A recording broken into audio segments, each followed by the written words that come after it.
Koppel, host of the Time for Coffee podcast, where you get firsthand career advice into the jobs and industries that interest you the most.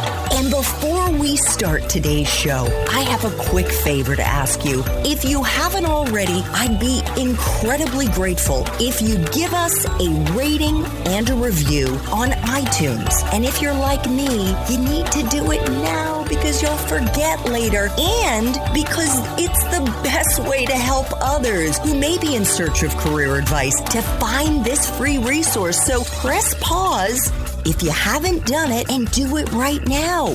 I'll wait. Thanks so much and enjoy today's show.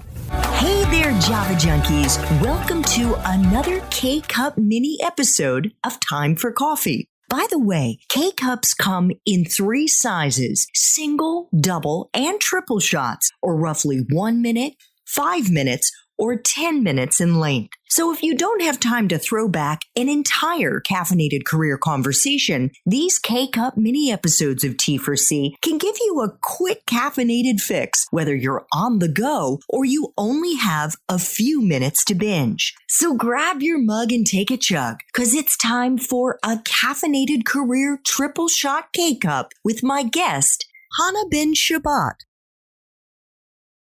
I'd like to get into a bit more about you, Hana, and your career journey, because that's what Time for Coffee is all about. So let's flash back to when you were in school as an undergrad. You grew up in Israel, which means after you graduated high school, you had mandatory military service, and you became an officer in the Israeli army before you went to university. But once you finished your service, you attended Tel Aviv University and you majored in political science with a minor in psychology. Did you know what you were going to do with that degree when you graduated, Hana? I did not. And I think it's a very interesting journey, because when I graduated from high school, my thinking was that I'm going to go to the military and then I'm going to be a doctor. And that was really my life plan.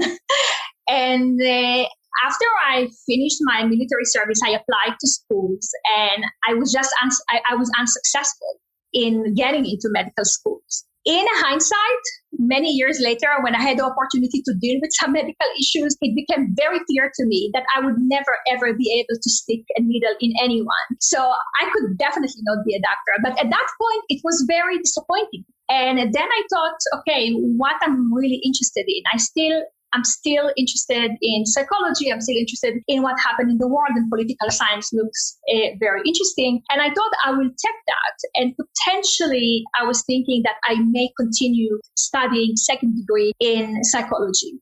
But in Israel, it is very common for people during undergrad to work while you study.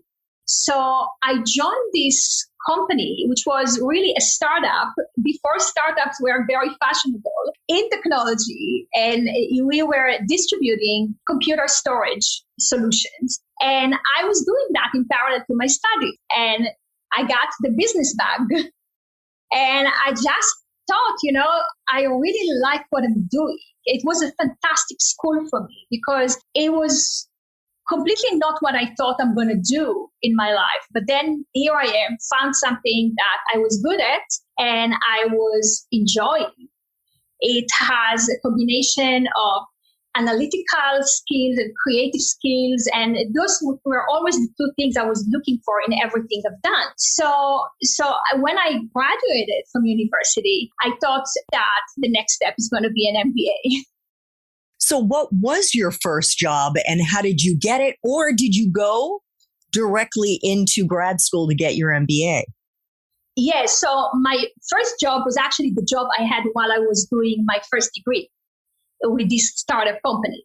I think I just got it because I knew someone who was looking to have students working part-time while studying. And I thought, this is really a great thing because I'm going to learn a lot. And this is not like a typical student job. It actually has serious responsibility and opportunity to do big things. So I just went for it. And I was there for the whole duration of my first degree.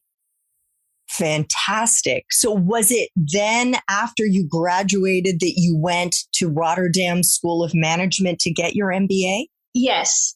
So I went to Rotterdam, and that was also, back then, MBA programs were very popular. I think more popular than they are today even. And everyone was actually going, if you wanted to study abroad, people were looking at American programs. But it just happened that during those years, we're talking 1992, 1993, it was just as the European market changed in a very significant way. All the Eastern European markets were opening up. The fall of the communist regime in Russia. I mean, it's just crazy to think about it today, considering everything that's what's happening around us. And I just thought it's going to be great to do a European MBA because there are going to be all these opportunities in Eastern Europe. And it was really appealing to me at the time. So I decided to go to Rotterdam and do my MBA there. And that really was the beginning of my international career journey.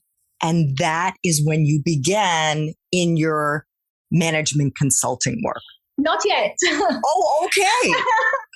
So after I graduated from Rotterdam, and this is again maybe a lesson for people who are listening. I was obsessed when I was in school with the idea of becoming a management consultant. And I went to several interviews, and companies were really picking me up, which was very encouraging. But I never actually got an offer from a consulting firm. And there were lots of reasons for that. I was a foreigner. I didn't speak local languages fluently, and I didn't have the immigration status to actually be employed. So I thought, this is all not going to go anywhere. And then out of the blue, a friend of mine from university who was living in Brazil at the time called me and said, there is this Israeli company that is based in Brussels, and they're looking for marketing people. You should really apply. And she gave me a phone number to whom to talk. So then that was my first job. So I actually joined an Israeli company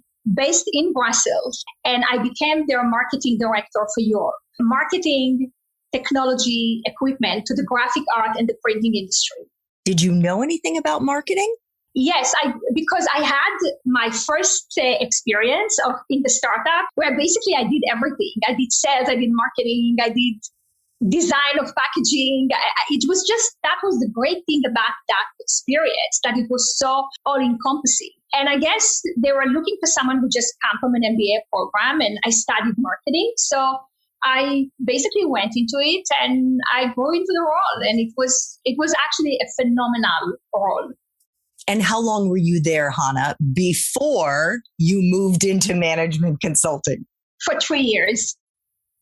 And how did you get your foot in the door? It was actually very funny. One day I came home and I had in my mailbox this beautiful booklet from A.T. Kearney. And it says, now you are 2 years after your MBA.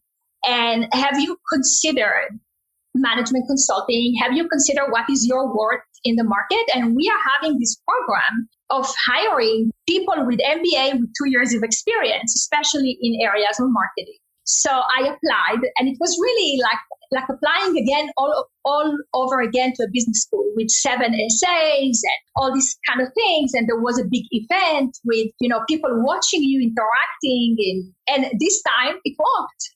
So I did have the offer, and then I moved to London a year later to join the London office. Thanks for tuning in to this K-Cup mini episode of Time for Coffee. If you want to listen to our entire caffeinated career conversation, please check out the show notes for this episode. Thanks so much for listening to this latest episode of T4C.